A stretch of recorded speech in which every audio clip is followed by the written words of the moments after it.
nous sommes le mardi 8 janvier 2019, donc dès à présent, je vous souhaite une excellente année. Je bois mon café. Et nous allons reprendre l'étude de la philosophie de la liberté et entamer la seconde partie du livre. Dans la première partie du livre, Rudolf Steiner étudie ce que c'est que l'acte de connaissance pour l'être humain. Comment l'être humain se situe par rapport à l'univers. Et il parle essentiellement du caractère très particulier de la pensée. Alors, je tiens à préciser, à repréciser pour la 100e fois, que les vidéos que je fais ici sont largement improvisées, elles sont réalisées à partir de notes que j'ai prises. Et donc, je vous conseille fortement, évidemment, d'avoir le texte sous les yeux. Ce que j'essaye de vous donner, si vous voulez, ce sont des points de repère dans le texte, des petites clés, des petits cailloux qui nous permettent de tracer un fil rouge à travers ce texte qui est très complexe.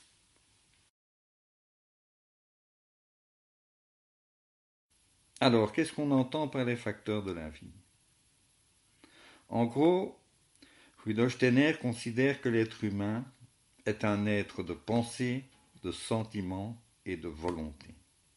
Et dans ce chapitre, il va faire une récapitulation de la première partie du livre et il va étudier ces trois éléments, pensée, sentiment, volonté, avant d'aborder le 9e chapitre, enfin le chapitre que tout le monde attend et qui s'appelle, je pense, l'idée de la liberté. C'est un très très gros chapitre, très passionnant, très intéressant. Enfin, on saura un peu plus de quoi il en ressort. Alors, comme vous êtes sur YouTube, vous pouvez mettre sur pause quand vous le désirez, lire le texte. C'est un texte qui... Toutes les pensées s'enchaînent avec une véritable nécessité. Donc, chaque petit paragraphe, chaque pensée peut faire l'objet d'une contemplation, d'une méditation, appelez ça comme vous voulez. Ça, c'est une toute autre question. C'est un livre qu'il faut expérimenter intérieurement, c'est-à-dire qu'il faut reprendre quelques phrases, une idée qui est explicitée sur quelques lignes et travailler là-dessus intérieurement, essayer de l'expérimenter, je vais dire. Récapitulons ce que nous avons tenu pour acquis au cours des chapitres précédents. Reprenez le petit schéma que je vous ai proposé avec l'axe de la connaissance horizontale, avec d'un côté le percept et de l'autre côté le concept. Tracer une ligne verticale qui est la ligne de l'être humain. L'univers se présente à nous sous l'aspect d'une multiplicité. Et dans cette multiplicité, dans cet univers magnifique, nous apparaissons comme un être parmi les autres. Donc nous sommes entourés d'un univers qu'on peut appeler le donné. Il se présente à nous, il est donné. On peut aussi l'appeler le monde de la perception. Alors, au sein de ce monde, nous nous percevons nous-mêmes. C'est une expérience qu'on peut faire quotidiennement, il faut la faire consciemment, mais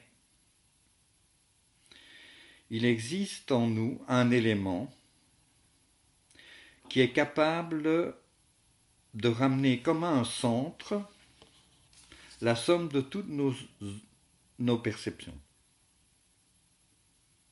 Tout, rassemblé en un centre. Cet élément qui surgit ainsi n'est plus une simple perception, il n'est pas simplement donné, présenté devant nous, il est le produit d'une activité. En fait, s'il le désire, l'être humain est un acteur. Il peut produire une activité. Et cette activité semble liée à son moi. Mais le caractère plus profond de cette activité qu'on peut produire nous-mêmes, c'est qu'elle dépasse le moi. Cet élément ajoute à chacune de nos perceptions des déterminations idéales qui ont des rapports entre elles et qui sont fondées dans le même tout. C'est ce qu'on a étudié dans le premier chapitre. Et cet élément est la pensée. Et les propriétés idéales qu'il ajoute à la perception sont des concepts ou idées. Voilà, on va faire une petite pause à cet endroit-ci. Donc, il récapitule le schéma que je vous ai présenté, je pense, 2-3 fois, avec d'un côté le monde des perceptions, de l'autre côté le monde intérieur de l'homme qui est le monde idéal. Et pour qu'il y ait un acte de connaissance, il faut qu'à chaque perception s'associe un ou des concepts ou des idées pour former un tout. Et donc cela se fait grâce à la pensée.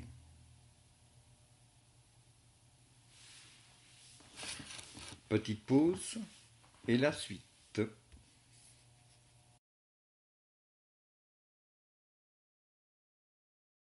Donc la pensée ajoute à la multiplicité des perceptions un élément qu'on appelle idéal, des concepts et des idées.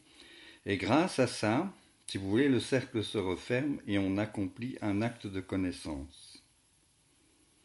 Mais une des caractéristiques très très importantes de la pensée, c'est qu'elle me détermine, moi, en tant que sujet. Donc, la pensée n'est pas purement subjective, puisque grâce à un don de son activité, je peux me définir comme un sujet, je peux me ressentir comme un sujet. Et ça, c'est une chose très importante. Par elle, par la pensée, nous menons une vie idéale. Nous nous sentons être une entité pensante. Donc ce don de la pensée qui fait qu'on se ressent comme une entité pensante est un élément qui fait que la pensée dépasse le caractère subjectif puisque c'est elle qui définit le sujet et l'objet. Elle est au-dessus du sujet et l'objet. Et ici, pour la première fois, je pense, Rudolf Steiner nous définit comme étant une entité, un être, et qui plus est un être pensant, qui participe à cette activité pensante qui surplombe tout. Je fais un bref résumé. Je souligne entité pensante à notre sujet, parce que plus tard, lorsqu'il va étudier dans le chapitre suivant la pensée, il va définir la pensée comme étant le fait aussi d'une entité, mais d'une entité d'ordre cosmique universel.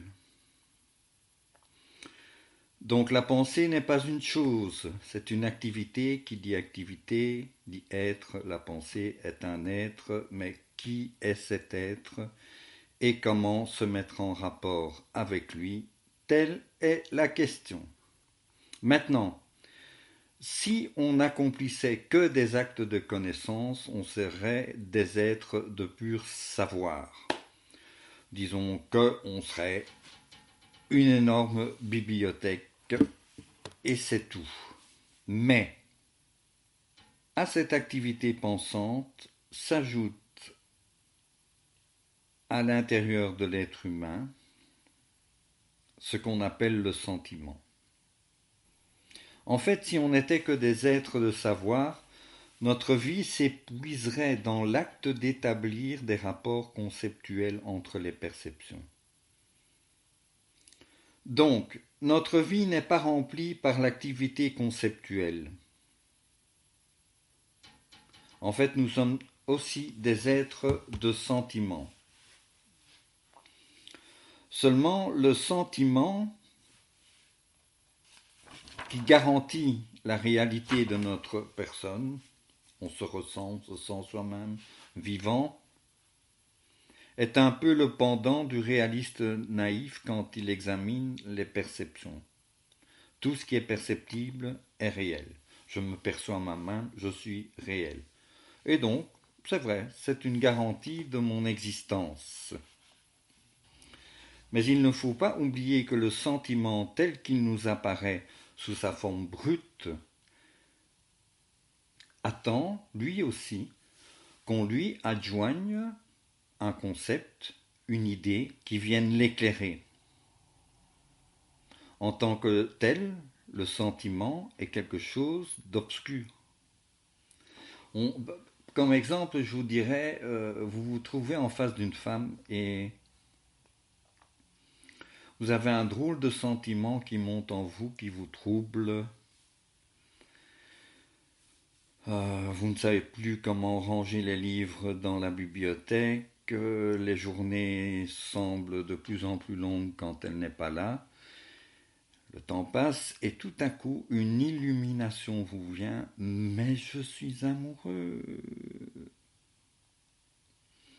La pensée vient d'éclairer le sentiment, lui donner son sens dans l'univers.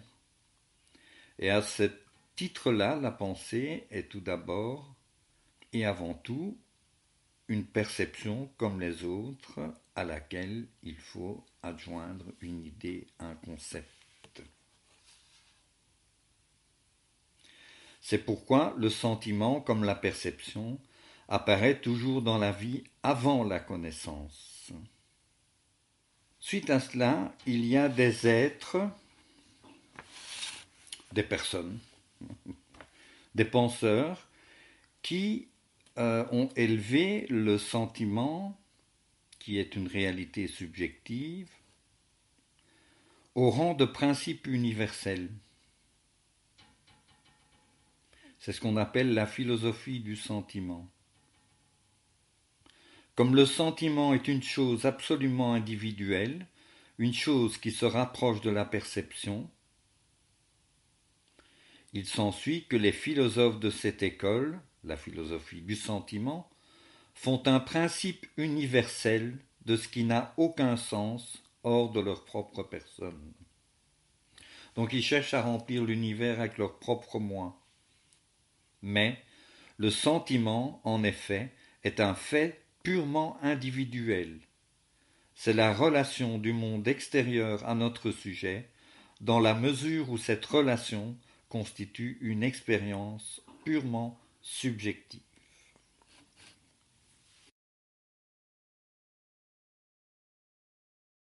À côté du sentiment, il existe un autre élément en l'homme, en l'être humain, qui s'appelle la volonté.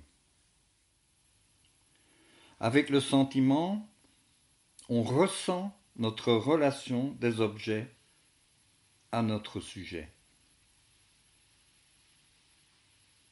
Et dans la volonté, c'est le contraire. Avec la volonté, l'homme grave dans le monde le résultat de ses actions. Le peintre peint, le graveur grave, l'ouvrier fabrique, le jardinier jardine. La volonté nous amène aussi une perception, qui est celle du rapport individuel de notre moi aux objets. Mais en fait, la volonté, tout comme le sentiment, est une perception au départ. Et pourtant, le réaliste primitif, l'homme du commun, ou le philosophe de la volonté, croit y voir un devenir, une causalité dont l'homme est immédiatement conscient, tandis que la pensée ne saisit le devenir qu'à travers des concepts. Donc, d'après la philosophie de la volonté, on pense tenir en main le devenir universel, pas quelque chose d'immédiat. C'est une école philosophique qui érige la volonté en principe du monde, tout comme le mysticisme érige le sentiment en principe de connaissance. Cette philosophie de la volonté ne mérite pas plus de nom de science que la mystique du sentiment. Mais il faut rappeler que notre connaissance a deux sources, et uniquement deux sources. D'un côté celle de la pensée, et de l'autre côté celle de la perception, qui prend un caractère individuel dans le sentiment et dans la volonté.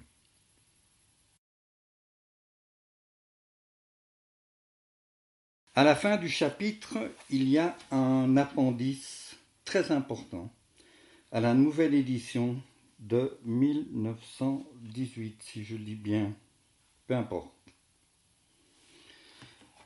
Et il répond à une question qu'on peut légitimement se poser, que je me suis posée pendant longtemps, comme vous je suppose, c'est que tout de même, le sentiment et la volonté sont emplis de chaleur, de substance, de puissance,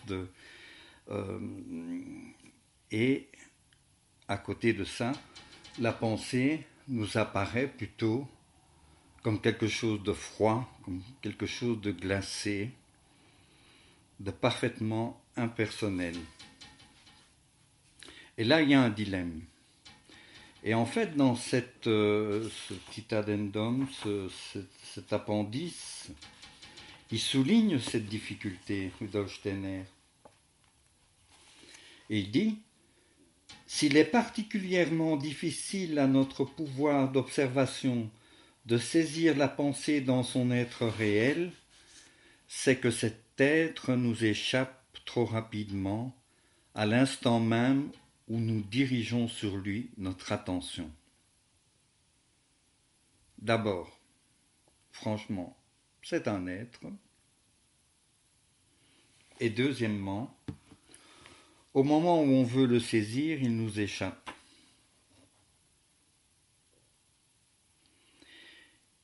Les concepts et les idées nous apparaissent d'abord sous forme d'ombre.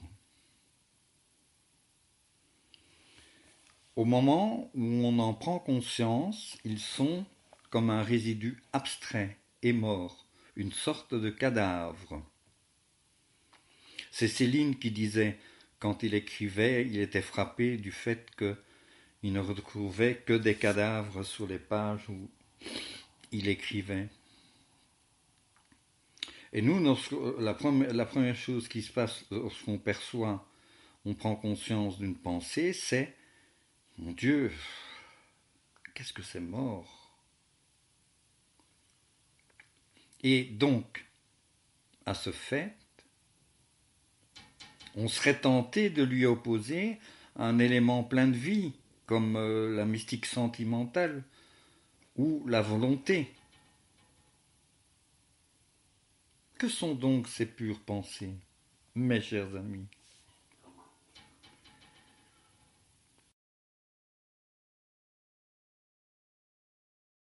Il faut distinguer la pensée morte et achevée de la pensée vivante, active. Et je vais vous lire le petit texte qui clôt le chapitre et qui va nous éclairer.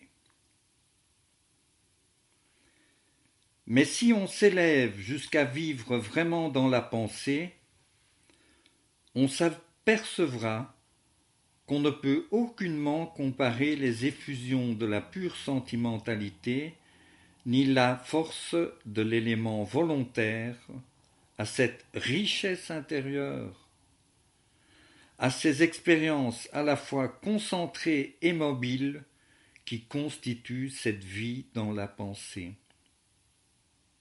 à condition et à supposer que l'on ait été tenté de placer ces deux activités au-dessus de la pensée.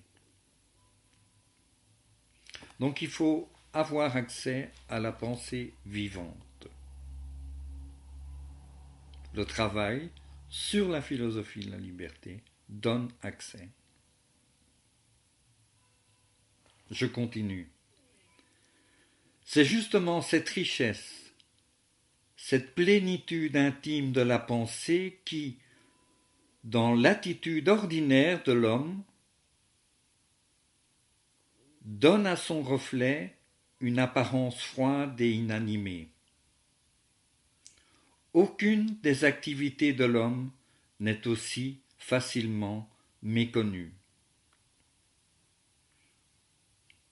La volonté, le sentiment réchauffent l'âme humaine, alors même qu'ils sont à l'état de souvenir.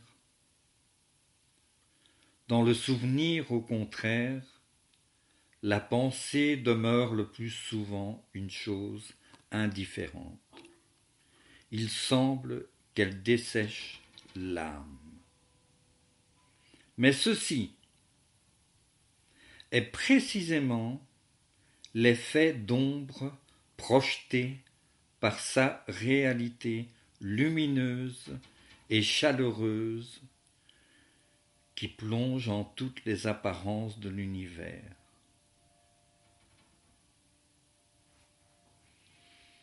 La pensée n'arrête pas de tisser des liens, de donner une place à chaque chose,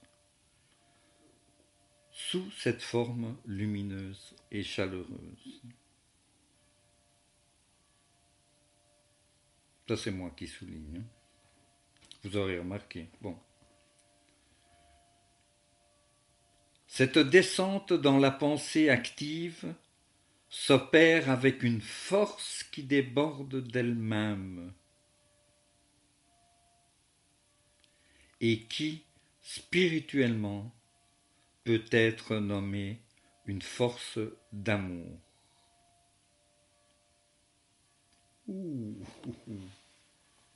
Je relis.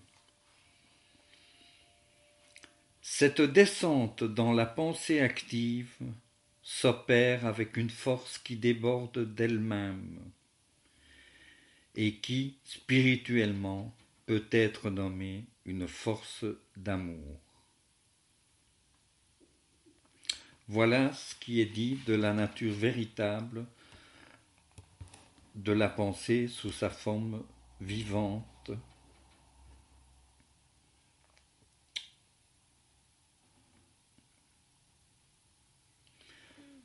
Alors des gens vont objecter que de voir l'amour dans la pensée, c'est y transposer un sentiment. Et Steiner dit, au fond, ça confirme ce qu'on vient de dire. Car dans la pensée, il y a aussi bien le sentiment et la volonté qui sont présents. La pensée surplombe tout, donne sens à tout, tisse continuellement des liens. Donc le sentiment et la volonté sont présents dans la pensée, mais dans la forme substantielle de leur être.